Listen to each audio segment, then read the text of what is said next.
Oke teman-teman, di sini saya akan menjelaskan siapa aja dalang di balik bencana ekologis yang terjadi di tanah Sumatera, 3 provinsi.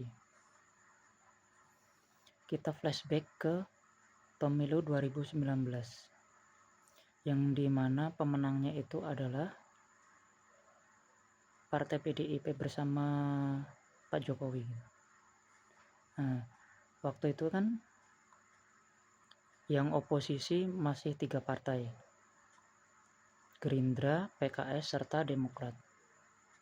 Dan tahun 2020 itu Gerindra bergabung dengan rezim Jokowi PDIP. Nah, awal mula itu titiknya di sini. Koalisi PDIP ini membuat rancangan undang-undang UU Omnibus Law PSN 2020 yang bisa kita lihat proyeknya masih berjalan sampai detik ini.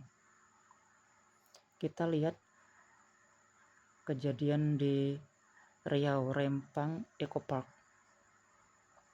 terus PIK 1, PIK 2, pembukaan lahan di Sumatera, Kalimantan, dan juga di Papua. Di Papua ini media itu jarang yang bahas. Karena apa?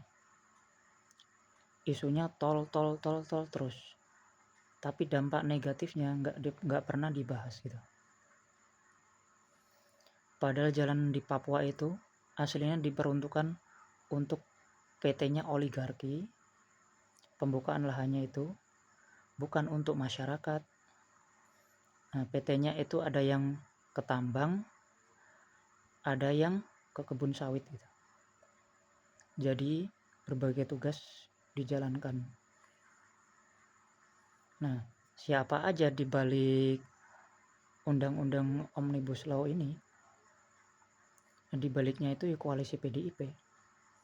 Yang pertama tanda tangan itu PDI, kedua itu Golkar, ketiga itu Gerindra, keempat itu PKB, kelima itu PAN, keenam itu Nasdem, yang ketujuh itu P3. Dan yang menolak di sini adalah PKS serta Demokrat. Nah, kenapa sampai detik ini Presiden Prabowo masih belum menetapkan sebagai bencana nasional?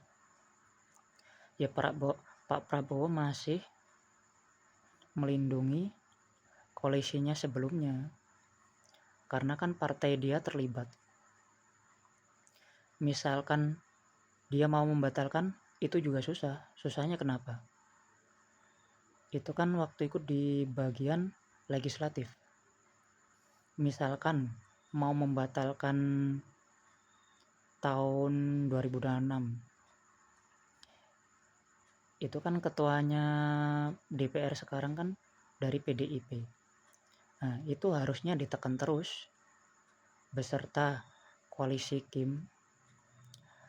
Kalau di eksekutif biasanya mandek tetepan. Soalnya yang masih punya kuasa terhadap undang-undang tersebut adalah legislatif, yang dimana itu adalah paling dominan sekarang. Kita flashback ke zaman Gus Dur. Waktu itu kan Gus Dur mau membubarkan DPR.